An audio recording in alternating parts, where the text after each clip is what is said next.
tribes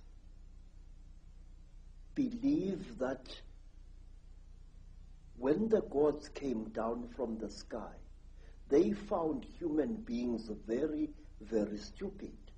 And the human beings could not come before the gods in order to be taught.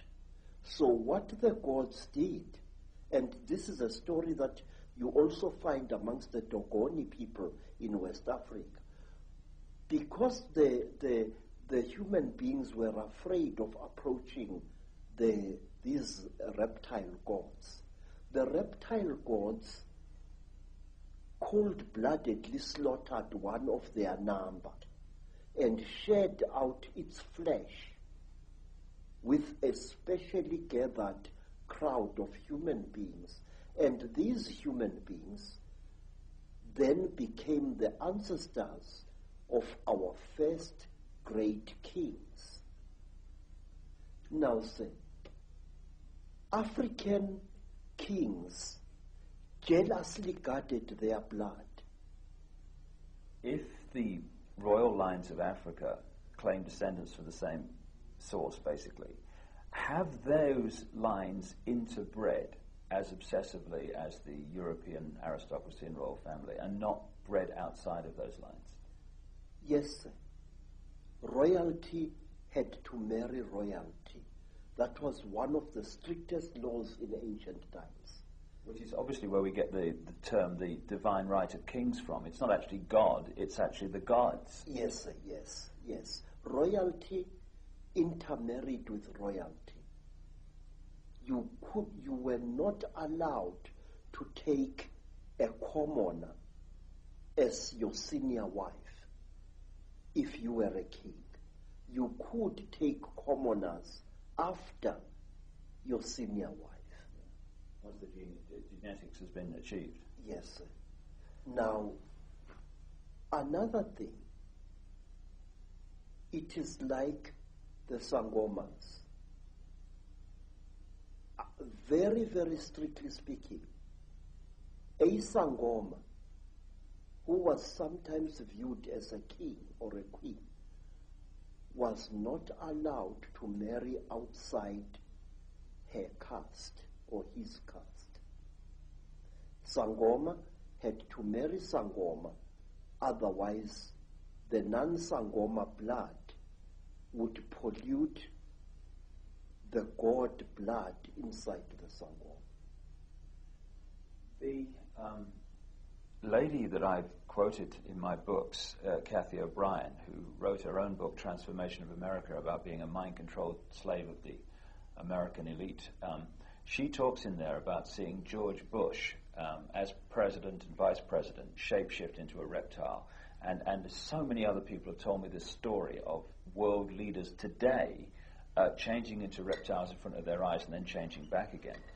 And Miguel de la Madrid, the president of Mexico at the time of George Bush, said to Cathy O'Brien, as she quotes in her book, that a reptilian extraterrestrial race interbred with the ancient Central American people because they needed to create bloodlines through which they could operate. Yes. And he said that these bloodlines were, in effect, today's world leaders. Does it fit with your knowledge, Credo, that the royal lines of the Chitahuli reptilian human interbreeding that become the demigods and the royal families, etc., that they have gone on in Africa, as well as the rest of the world, to become the ruling lines and the ruling people of these countries? Yes, many of them have. In fact, some of Africa's most terrible warmongers, men who have drenched large areas of Africa in unnecessary blood and suffering, are directly descended from some of our greatest emperors of 600, 500, or even 1,000 years ago. Just as the American presidents are. Say, I would like to tell you about a man called Jonas Savimbi. Jonas Savimbi is a descendant of some of the greatest Angola kings. In fact, the entire land called Angola was a breeding place of kingship in Africa. The word Ngola means a king, and Angola means land of many kings. I must say, the way that the evidence that I'm uncovering is going, and it's going there very fast, and it syncs so much with what you're saying, is that a race from the stars, a reptilian race, interbred with humanity, they created crossbreed bloodlines, which became the middlemen, the demigods, the royal kings and lines and ruling power in the ancient world, and through interbreeding have become the presidents, the ruling people at the top of the power structures of banking, of politics, of the military, of all areas of our lives, of business, all of it. Is that the way that you have seen it yourself? Yes, sir. You know, Mr. Icke, I wish for one moment I could contradict you.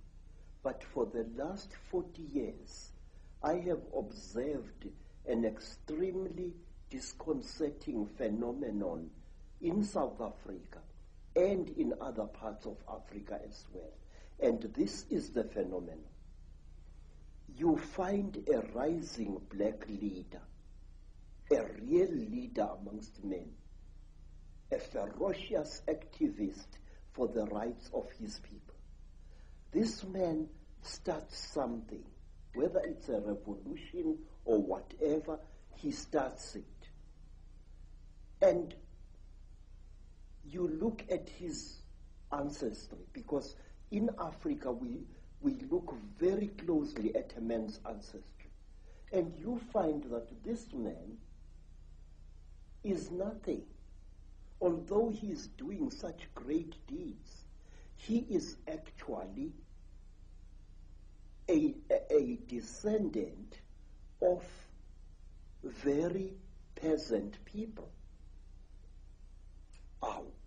And you are worried. And all of a sudden, this black man will come to a sudden violent end, and a person who is totally new will take his place. And when you look at the ancestors of these people, this man, you find that he, or even she, is a person of very, very ancient African royalty. Now, let me show you. There was this war in Rhodesia, and many people got killed there. And there was a very fierce and dedicated general. His name was Tongogara. And Tongogara fought in Rhodesia. And just when victory was won, Tongogara was killed in a terrific explosion. Somebody put a bomb thing in his car and killed him very badly. But wait, Tongogara had been a descendant of a blacksmith. His surname, Tongo Gara, means powerful hammer. Now, who replaced Tongogara? A man called Robert Mugabe. Now, you can't get more royal than that. Mugabe is descended from ancient Mashona kings, and what is more, he knows it. Always, a leader is removed, and